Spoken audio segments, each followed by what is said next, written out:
ബംഗാളിൽ വീണ്ടും രാഷ്ട്രീയ അട്ടിമറികൾ ഉണ്ടാവുകയാണ്. മമതാ ബാനർജിക്ക് വൻ തിരിച്ചടി. ഋതുപ്രത ബാനർജി പ്രതിപക്ഷ നേതാവ് നിയമസഭയിലെത്തി 59 MLA-മാരുടെ പിന്തുണക്കത്ത് രാവിലെ ഋതുപ്രത കൈമാറിയിരുന്നു. അതിനെ തുടർന്ന് ഇപ്പോൾ പ്രതിപക്ഷ നേതാവായി അംഗീകരിക്കപ്പെട്ടിരിക്കുന്നു എന്നുള്ളതാണ് ഏറ്റവും പ്രധാനപ്പെട്ട വാർത്ത. ശോഭൻ ദേവ് ചതോപാധ്യായാണ് TMC പ്രതിപക്ഷ നേതാവ് സ്ഥാനത്തേക്ക് നിർദ്ദേശിച്ചത്. ഭൂരിഭാഗം MLA-മാരും ഒപ്പുവെച്ചു എന്ന് പറയുന്ന കത്തും കൈമാറിയിരിക്കുന്നു. 59 പേരുടെ പിന്തുണയോടുകൂടി ഋതുപ്രത ബാനർജി പ്രതിപക്ഷ നേതാവാകുമ്പോൾ മമതാ ബാനർജി എന്താണ്? ബംഗാൾ രാഷ്ട്രീയത്തിൽ ഇനി മമതാ ബാനർജി ആരാണ് എന്ന ചോദ്യമാണ്. PR സുനിൽ വിവരങ്ങളുമായി നമ്മളോടൊപ്പം ചേരുകയാണ്. PR സുനിൽ, വലിയ വെല്ലുവിളിയായി ബംഗാൾ എന്നാൽ മമത എന്നത് മാറിയിരിക്കുന്നു. ഋതുപ്രത പ്രതിപക്ഷ നേതാവാകുമ്പോൾ മമതാ ബാനർജി ബംഗാൾ രാഷ്ട്രീയത്തിൽ ഇനി ആരാണ്?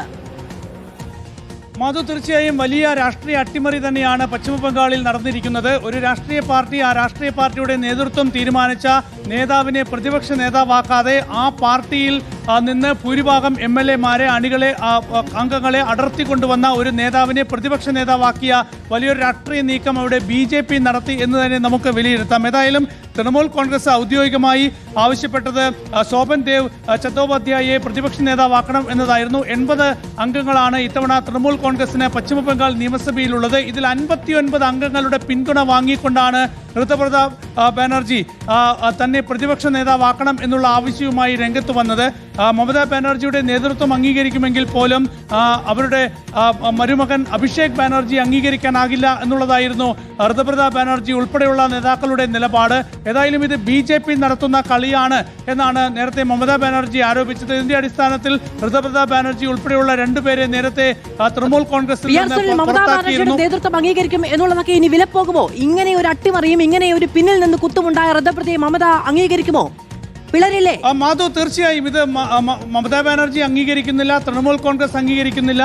പക്ഷേ ഇവിടെ ഏറ്റവും പ്രധാനപ്പെട്ട കാര്യം എന്നത് ഇവിടെ കൂറുമാറ്റ നിരോധന നിയമം വരുന്നില്ല എന്നുള്ളതാണ്. 59 MLA-മാർ എന്ന് പറയുമ്പോൾ 80-ൽ 59 MLA-മാർ എന്ന് പറയുമ്പോൾ ഏതാണ്ട് പകുതിയിലധികം അംഗങ്ങൾ ഋതുപ്രത ബാനർജിക്കൊപ്പം നിൽക്കുമ്പോൾ, മമതാ ബാനർജിക്കെതിരെ നിൽക്കുമ്പോൾ, ഔദ്യോഗിക പാർട്ടി നേതൃത്വത്തിന്റെ നിലപാടിനെതിരെ നിൽക്കുമ്പോൾ തീർച്ചയായും അത് ഇനിയിപ്പോൾ മമതാ ബാനർജി അംഗീകരിച്ചില്ലെങ്കിൽ പോലും തൃണമൂൽ കോൺഗ്രസ് വലിയ പിളർപ്പിലേക്ക് തന്നെയാണ്. തൃണമൂൽ കോൺഗ്രസ് വലിയ പിളർപ്പിനെ നേരിടുകയാണ്. 2011-ൽ എങ്ങനെയാണോ ഇടതുപക്ഷ പാർട്ടികളെ തൃണമൂൽ കോൺഗ്രസ് തകർത്തത്, എങ്ങനെയാണോ ഇടതുപക്ഷ പാർട്ടികളെ ഇല്ലാതാക്കിക്കൊണ്ട് തൃണമൂൽ കോൺഗ്രസ് വലിയ നീക്കം നടത്തിയത്, അതേ തിരിച്ചടി ഏതായാലും ഇത്തവണ BJP-യിൽ നിന്ന് തൃണമൂൽ കോൺഗ്രസ് നേരിടുകയാണ്. ഇത്തവണ അപ്രതീക്ഷിത പരാജയമാണ് തൃണമൂൽ കോൺഗ്രസ് പശ്ചിമ ബംഗാളിൽ നേരിട്ടത്.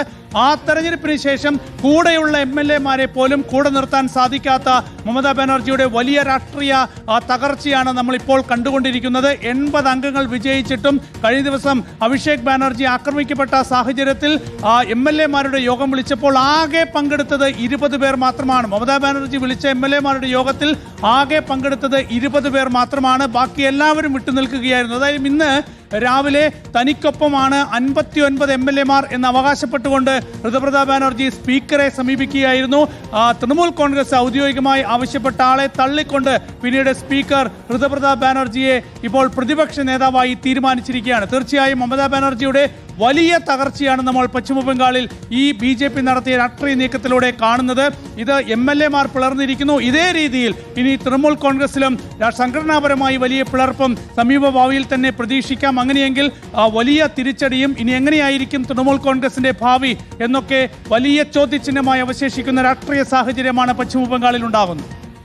നോബൽ മാരക്കാരൻ കൂടി വിവരങ്ങളുമായി നമ്മളോടൊപ്പം ചേരുകയാണ്. നോബൽ, 21 പേർ മാത്രമാണ് നിലവിൽ മമതാ ബാനർജി പറഞ്ഞാൽ കേൾക്കുന്നവർ തൃണമൂൽ കോൺഗ്രസിലുള്ളത്. നമുക്കറിയാം 90കളുടെ തുടക്കം മുതൽ ഉദിച്ചുയർന്ന മമത എന്നാൽ ബംഗാൾ, ബംഗാൾ എന്നാൽ മമത എന്ന നിലയ്ക്ക് വരികയും 97-ൽ കോൺഗ്രസിൽ നിന്ന് പിരിയുകയും പിന്നീട് 77 മുതൽ ഇങ്ങോട്ടുള്ള CPM ഭരണത്തെ അട്ടിമറിച്ച വലിയ രാഷ്ട്രീയ വിജയം നേടുകയും കഴിഞ്ഞ് 15 വർഷമായി മുഖ്യമന്ത്രിയായി തുടരുകയും ചെയ്യുന്ന മമത തറ പറ്റിയിരിക്കുന്നു എന്നത് അവിശ്വസനീയമാണ്.